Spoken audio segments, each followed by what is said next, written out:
के स्वास्थ्य सेवा प्रणाली उत्कृष्ट योगदान के लिए असाधारण नर्सिंग पेशेवरों को किस पुरस्कार से सम्मानित किया जाता है? ऑप्शन यहाँ पे देख लीजिए, पद्मश्री पुरस्कार से, दूसरा है भारत रत्न पुरस्कार से, तीसरा है राष्ट्रीय फ्लोरेंस नाइटिंगेल पुरस्कार से और चौथा है राष्ट्रीय स्वास्थ्य उत्कृष्ट पुरस्कार से। तो इसका सही उत्तर जो हो जाएगा, किस पुरस्कार से सम्मानित किया जाता है?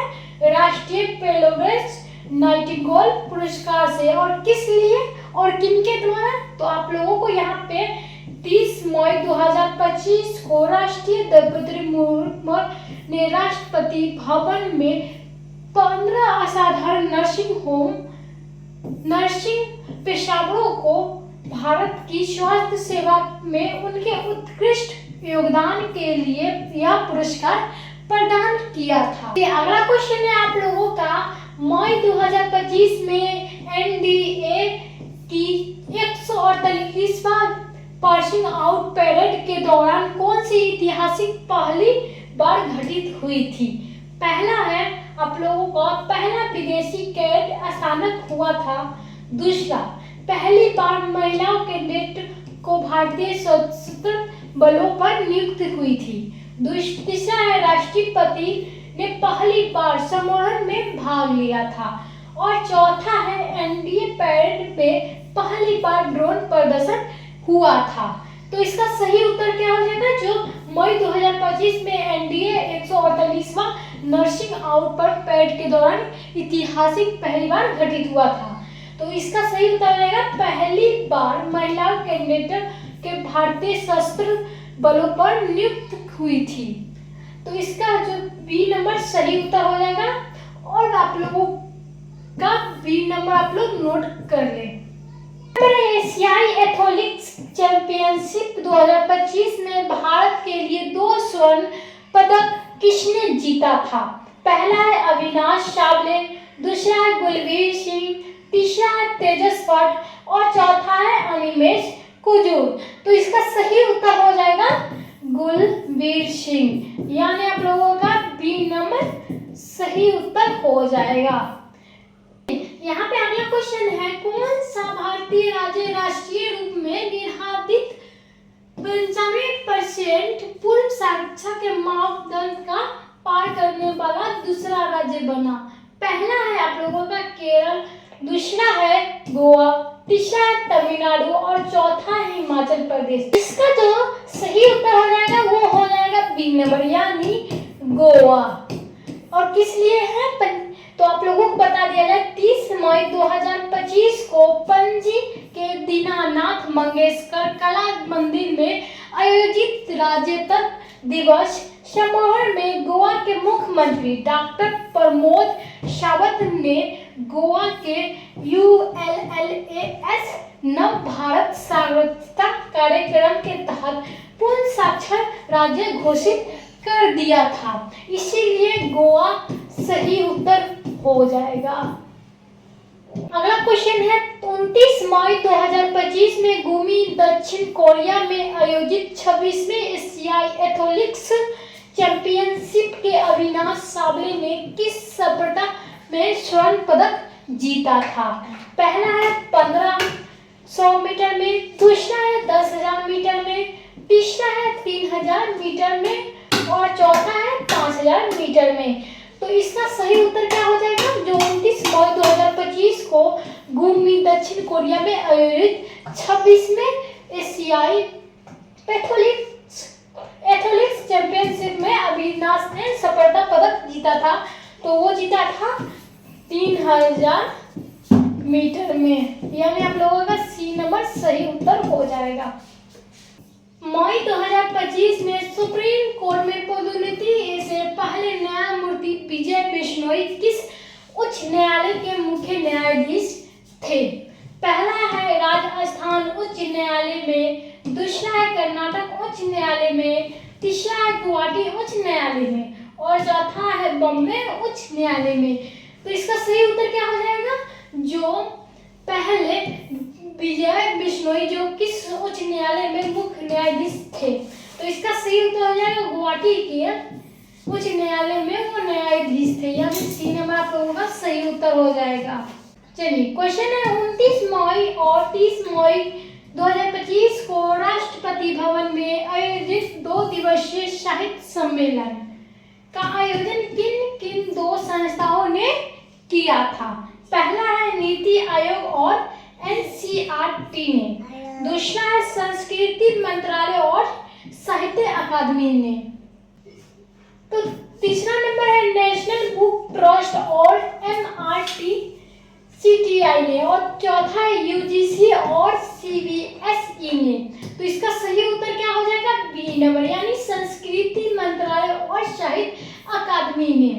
इसीलिए आप लोगों का बी नंबर सही उत्तर हो जाएगा। क्वेश्चन है एशियाई एथलेटिक्स चैंपियनशिप 2025 कहाँ आयोजित की गई थी? तो ऑप्शन है पहला टोक्यो जापान, दूसरा है गुमी दक्षिण कोरिया, तीसरा है बैंकॉक थाईलैंड और चौथा है बीजिंग चीन। तो इसका सही उत्तर हो जाएगा गुमी दक्षिण कोरिया। यानी आप लोगों को जो भारत ने 28 मई 2025 को दक्षिण कोरिया एवं गुमी एशियाई एथलेटिक्स चैंपियनशिप में 4x400 मीटर मिश्रित रिले के खिताब जीता था। क्वेश्चन है सीबीडीटी की 27 मई को घोषणा के अनुसार आयकर को रिटर्न आईटीआर दाखिल करने की नई अंतिम तिथि क्या थी? पहला आप लोगों को 31 जुलाई 2025, दूसरा 31 अगस्त 2025, तीसरा 15 सितंबर 2025 और चौथा है 30 सितंबर 2025। तो इसका सही उत्तर क्या हो जाएगा? जो आयकर का रिटर्न दाखिल करने की अंतिम तिथि क्या थी? वो थी 15 सितंबर 2025। यानी आप लोगों का सी नंबर सही उत्तर हो जाएगा। अगला क्वेश्चन है 26 मई को रोमानिया को राष्ट्रपति कौन बने थे? पहला है इली बेलोजान, दूसरा है जॉर्ज सिमियन, तीसरा है निकोस शोड्रोन और चौथा क्लास डेओलिस। तो इसका सही उत्तर क्या हो जाएगा? जो रोमानिया के राष्ट्रपति बने थे कब? तो 26 मई को। तो कि कब बने थे और कौन बने थे? तो 26 मई 2025 को निकोस ड्रोन ने 18 मई को आयोजित राष्ट्रपति पद के लिए हुए चुनाव में जीत हासिल करने के बाद रोमानिया के राष्ट्रपति के रूप में पदभार ग्रहण किया, जहां उन्होंने 53.6% वोट से हासिल किया। आप लोगों को बता रहे हैं इसका जो सही उत्तर हो जाएगा, ये सही उत्तर हो जाएगा निकोस ड्रोन। मई 2025 में F52 भाला फेंकने श्रेणी में नया विश्व रिकॉर्ड किसने बनाया था? पहला है सुमित अतिल ने, दूसरा है रॉबर्ट फ्लोरियन एंड्रोनियस ने, तीसरा है महेंद्र गुज्जर ने और चौथा है नीरज चोपड़ा ने। तो जो मई 2025 में F42 भाला फेंकने की जो विश्व रिकॉर्ड तोड़ा था वो किसने तोड़ा था? महेंद्र गुज्जर ने। आप लोगों का सी नंबर सही उत्तर हो जाएगा। तो आप लोग देख सकते हो यहाँ पे 26 मई 2025 को भारतीय पैरा एथलीट महेंद्र गुज्जर ने स्विट्जरलैंड में नोटविल प्लॉड पैरा एथलेटिक्स ग्रैंड प्रिक्स में पुरुषों की F42 भाला फेंकने में 61.17 मीटर की दूरी के साथ साथ एक नया विश्व रिकॉर्ड बनाकर इतिहास को सच बना दिया। चलिए अगला क्वेश्चन, प्रधानमंत्री नरेंद्र मोदी ने मई 2025 में लोकोमोटिव विनिर्माण संयंत्र का उद्घाटन कहाँ किया था? पहला है वडोदरा गुजरात, दूसरा है सूरत गुजरात, तीसरा है दाहोद गुजरात और चौथा है राजकोट गुजरात। तो इसका सही उत्तर क्या हो जाएगा? जो नरेंद्र मोदी ने मई 2025 में लोकोमोटिव विनिर्माण संयंत्र जो उद्घाटन किया था वो किया था दाहोद गुजरात में। यानी आप लोगों का सी नंबर सही उत्तर हो जाएगा। है 18वें कान फिल्म महोत्सव में पाल्मे डीआर किसने जीता था? तो पहला है हयाकावा कावाची ने, दूसरा है सुजुकी सुयू ने, तीसरा है जाफर फनानी ने और चौथा है असगर फरयादी ने। तो इसका सही उत्तर क्या हो जाएगा? जो फिल्म महोत्सव में पाल्मा डी और किसने जीता था? वो जीता था सीनेवर यानी जाफर फनानी ने। ईरानी फिल्म में निर्माता जाफर फनानी ने 15 मई 2025 को अपनी फिल्म में ईंट बजाकर जस्ट एन एक्सीडेंट के लिए 18वें कान फिल्म महोत्सव में पाल्मे डी'ओर जीता था। क्वेश्चन है, भारत किस देश के पहाड़ कर दुनिया को चौथी सबसे बड़ी अर्थव्यवस्था बन गया? पहला है जर्मनी, दूसरा है चीन, तीसरा है जापान और चौथा यूनाइटेड किंगडम।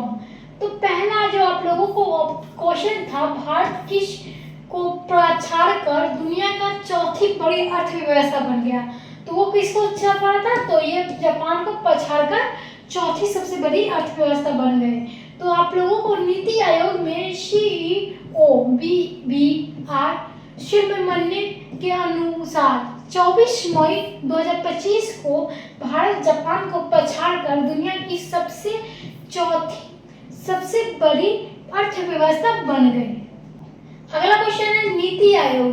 नीति आयोग वर्तमान में CEO मई 2025 तक कौन है? पहला आप लोगों को है अमिताभ कांत, दूसरा है परमेश्वर अय्यर, तीसरा है BBR सुब्रमण्यम और चौथा है राजीव कुमार। तो इसका सही उत्तर हो जाएगा BBR सुब्रमण्यम। तो अगला क्वेश्चन हम लोग देखते हैं, विश्व फुटबॉल दिवस प्रतिवर्ष कब मनाया जाता है? पहला है 10 जून, दूसरा है 25 मई, तीसरा है 20 अप्रैल और चौथा है 1 अप्रैल। तो आप लोगों को इसमें से विश्व जो फुटबॉल दिवस प्रतिवर्ष किस दिन मनाया जाता है और किस 25 मई को मनाया जाता है? विश्व फुटबॉल दिवस प्रतिवर्ष 25 मई को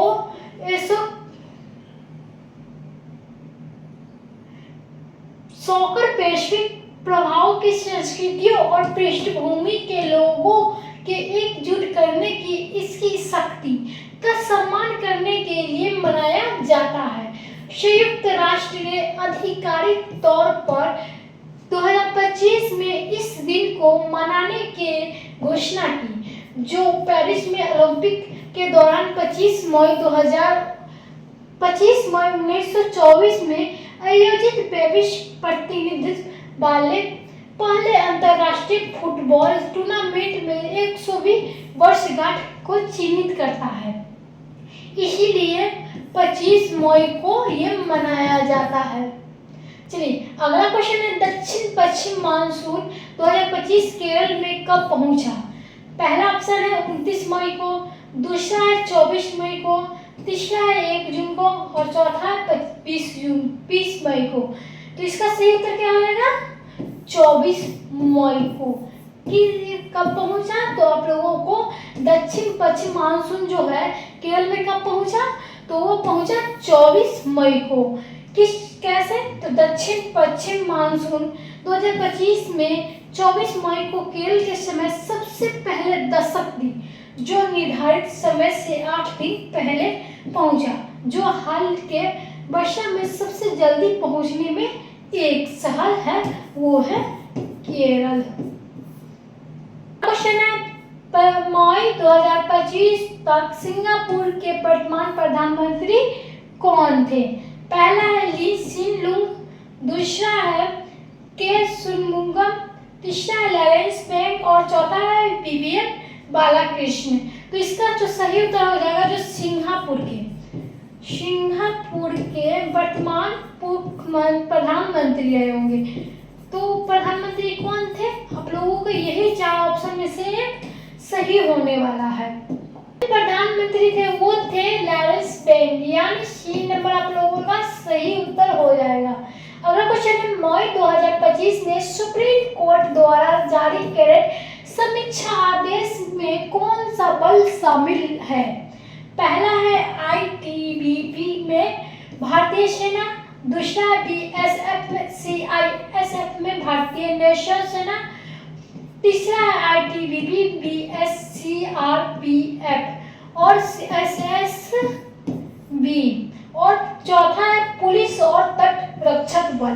तो इसका सही उत्तर हो जाएगा सी नंबर, यानी ITBP BSF CRSF SSB। तो आप लोगों को यहाँ पे सी नंबर सही उत्तर है, जो 24 मई 2025 को भारत के सर्वोच्च न्यायालय ने निर्देश दिया कि सभी केंद्रीय सशस्त्र पुलिस बलों CAPF, जिसे में ITBP BSF CISF CRPF और SSB शामिल के लिए 6 महीने के भीतर ही लंबे समय से लंबित कैंडिडेट को समीक्षा की जाए। चलिए अगला क्वेश्चन है, RRB ने वित्त वर्ष 24 और 25 के लिए केंद्र सरकार को कितना अधिशेष हस्तांतरित करने की मंजूरी दी? पहला है 1.5 लाख करोड़, दूसरा है 2.1 लाख करोड़ और तीसरा है 3 लाख करोड़ और चौथा है 2,68,00,000 करोड़। तो इसका जो सही उत्तर हो जाएगा, जो RBI वित्त जो 2024 और 2025 के लिए जो केंद्र सरकार का अधिशेष जो हस्तांतरित किया था, वो किया था 2.68 लाख करोड़,